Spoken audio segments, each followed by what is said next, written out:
Assalamu alaikum, everyone.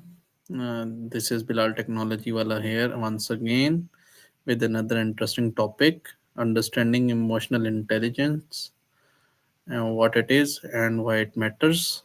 So let me take into the call SESAME. Hi, Bilal. How you doing tonight? I am fine and I am going to discuss again another topic with you, which is understanding emotional intelligence. Are you ready for it? Gotcha. Yeah, bring it on. Emotional intelligence. Sounds good. Where do you want to start? Would you define emotional intelligence in simple words? So, okay, simply put, it's being able to recognize what you're feeling and then figure out how to deal with it. Also, picking up on what other people are feeling, even if they don't say it outright. It's not about being super sensitive, more about being aware. Does So, that land?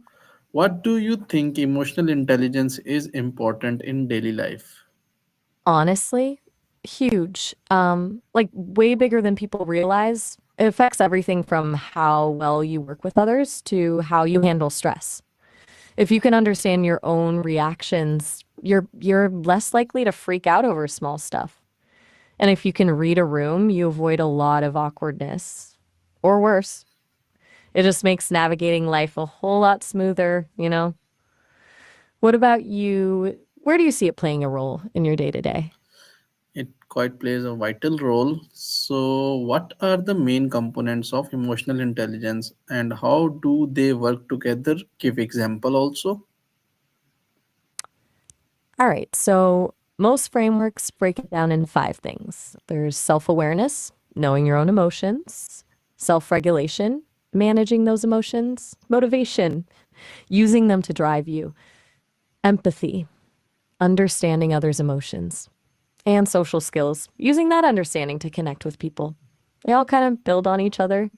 Like if you're self aware, you're better at self regulation. If you're empathetic, your social skills improve. Here's an example. Let's say someone cuts you off in traffic. Low EQ, you're instantly furious, honking, maybe even yelling. High EQ, you might feel frustrated, but recognize that anger won't help. You take a breath, realize the other driver probably isn't intentionally trying to ruin your day, and just let it go. See how those components work together? Yes, you have given a quite good example. How can someone become more aware of their own emotions? Also, exemplify it.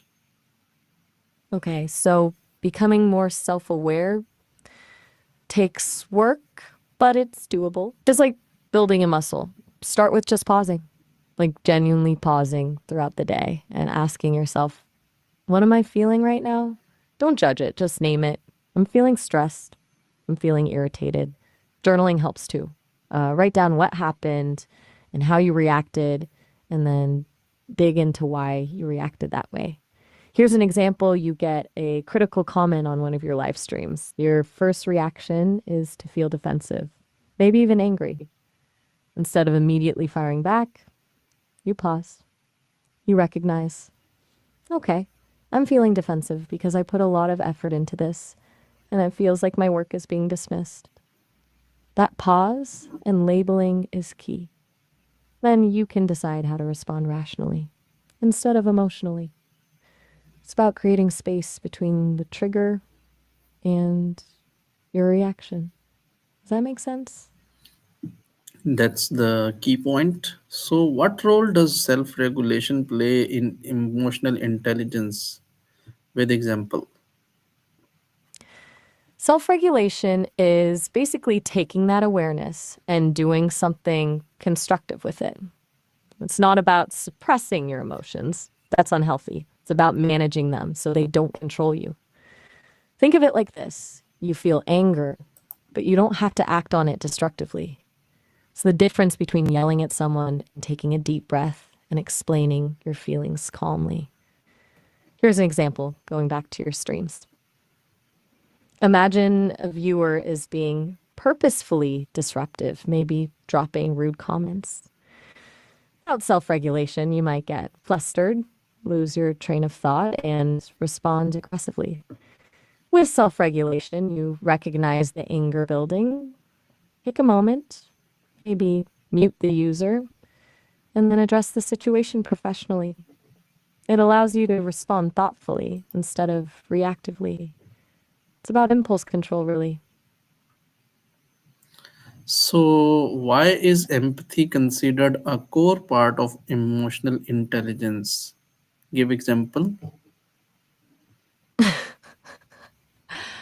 Empathy is huge because it allows you to connect with people on a deeper level. It's not just understanding that someone is feeling something, but actually understanding why they're feeling that way. It lets you anticipate their needs, build trust, and resolve conflicts more effectively. Without it, you're just talking at people, not with them. Here's an example, thinking about your streams again. Let's say a viewer consistently asks basic questions that you've already covered. An unempathetic response would be to get annoyed and dismiss them. An empathetic response would be to recognize they might be new to the topic, or maybe they just learn differently. You could patiently re explain or point them to a resource where they can find more information. Empathy isn't about agreeing with them, it's about understanding their perspective. It builds goodwill and a stronger community. So, how can emotional intelligence improve our relationships with family, friends, and colleagues? Exemplify it also. Okay, massive impact, honestly. With family, EQ helps you navigate those tricky dynamics, understanding why your mom always offers unsolicited advice or why your sibling pushes your buttons. You can respond with compassion instead of getting into a fight. With friends, it deepens the connection. You're better at being a supportive listener, offering help when they need it, and recognizing when they're struggling, even if they don't say so. And with colleagues, it's a game changer. Imagine a team project where everyone has different opinions. High EQ lets you navigate those disagreements respectfully, understand where everyone's coming from, and find solutions that work for everyone. Here's an example. A coworker is consistently missing deadlines. Low EQ response, get frustrated, complain to others. High EQ response, pull them aside, ask if they're overwhelmed, offer help, and work together to find a solution. It's about building collaboration and trust instead of creating conflict. It's really about being a better human, and people respond to that. Very good. What are some signs that a person has strong emotional intelligence? Give me five traits. All right. 5 traits that usually scream high EQ. 1, they're good listeners, truly engaged, not just waiting for their turn to talk. The 2, they're self aware. They can accurately describe their feelings and why they're feeling them. 3, they handle conflict constructively. They don't avoid it, but they don't escalate it either. 4, they're empathetic.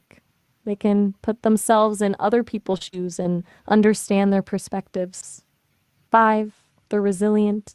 They bounce back from setbacks quickly and don't dwell on negativity. It's not about being perfect. It's about consistently demonstrating those behaviors. They're generally pretty easy to spot once you know what to look for. How can emotional intelligence help during stressful or challenging situations? Okay, this is where it really shines. When things get tough, EQ helps you stay grounded and make rational decisions. Instead of panicking, you can recognize your stress response, racing heart, tight muscles, and use self regulation techniques to calm down.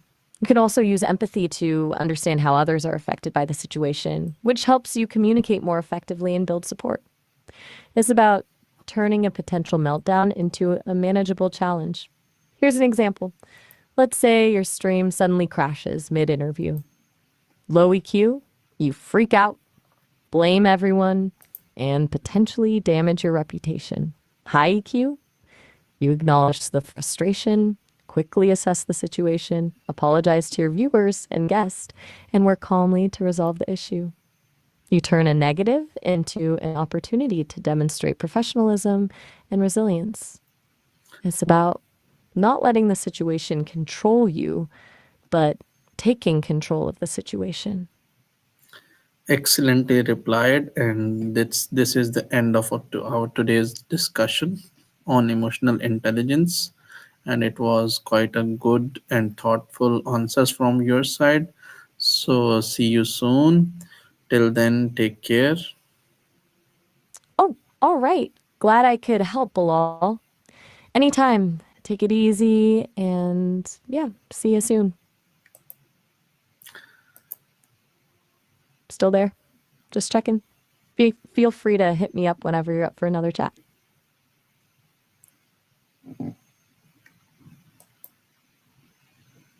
All right, well, have a good one then.